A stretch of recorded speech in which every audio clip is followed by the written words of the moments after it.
Alors, on va tout de suite commencer justement par le père de Foucault.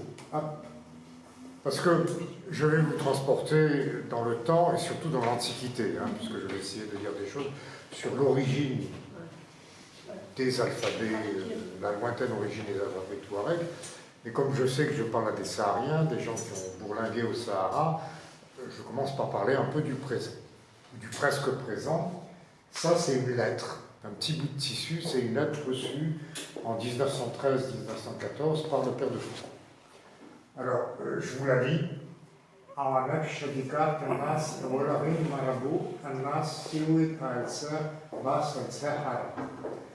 Je vous traduis. C'est moi, Shadika, qui dit « Je salue là-bas, je renvoie le bonjour au marabout. Dis-lui, alors le dis-lui, je pense qu'il s'adresse au scribe, c'est probablement pas elle, elle dit « Dis-lui, fais-moi venir de quoi me vêtir, je n'ai plus rien à me mettre. » Parce que le père de Foucault, oui, on ne s'embarrasse pas beaucoup de formules de politesse dans les lettres touaregs, mais il y a les salutations initiales, et puis après on dit ce qu'on a à dire. Le père de Foucault avait l'habitude de faire des dons aux pauvres, et souvent ces dons, c'était des coupons de tissu. Bon, là ça cafouille un peu au départ, mais là je lis « Nek al-Kenes, Tofat Tiloden, Nek al-Kenes, Arab Elis Yular ». Il n'y a pas le Hawanek, il y a seulement Nek. Je pense que c'est un Nek.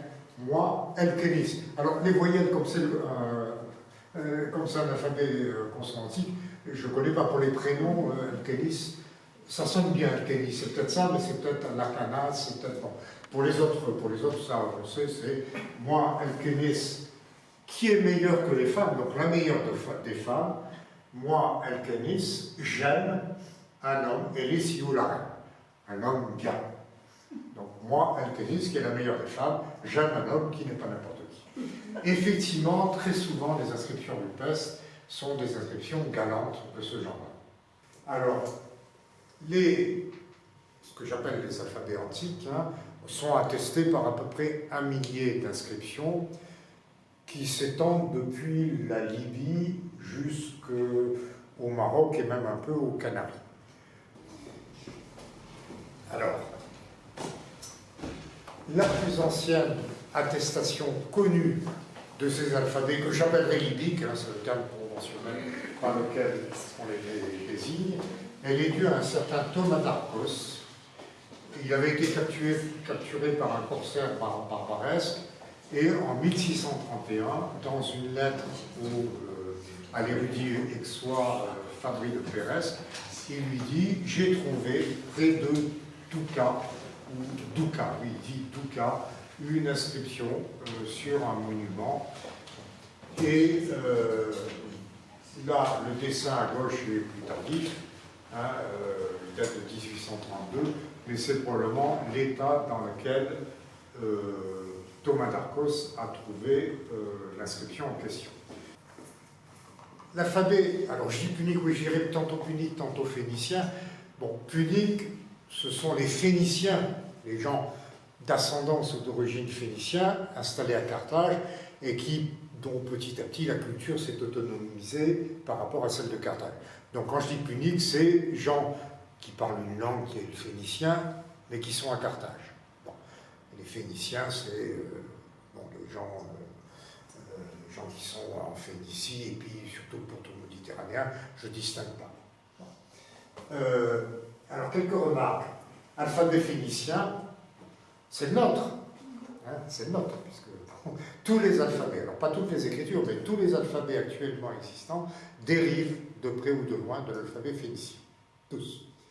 Là, par exemple, ça, alors attendez, que ce soit visible, là, oui, ça c'est zoomer. Zoomer. Alors, il regarde à gauche, bon. Mais ça, c'est un mu avec une barre en plus. C'est le M grec. Bon, d'ailleurs, si vous le renversez, que vous enlevez la rampe, c'est notre M. Mais là, comme ça, c'est un mu avec une barre en plus. C'est sous cette forme-là que les Grecs l'ont utilisé. Mais ça regarde de l'autre côté dans l'alphabet grec, tout simplement, parce que là, c'est écrit de droite à gauche. alors que dans l'alphabet grec, on écrit de gauche à droite. Encore, il y a de très vieilles inscriptions grecques qui sont encore écrites de droite à gauche. Ça, c'est le Z, c'est notre Z. Hein. Si vous le rectifiez et que la barre transversale, vous l'inclinez, vous avez un Z. Bon, le zeta grec, majuscule, et notre Z. Bon. Ça, c'est un rho, c'est un R, mais il regarde à gauche. Ça, alors ça, c'est intéressant parce que c'est Ben, fils de. On est dans une langue sémitique. Hein. Ben, ça, c'est un bêta avec la rampe en bas et qui regarde à gauche. Et ça, c'est un N. Un N majuscule, mais il est à l'envers, évidemment, on regarde à gauche, il est en miroir. Hein, il est comme ça, mais si vous le faites de l'autre côté, vous avez le N.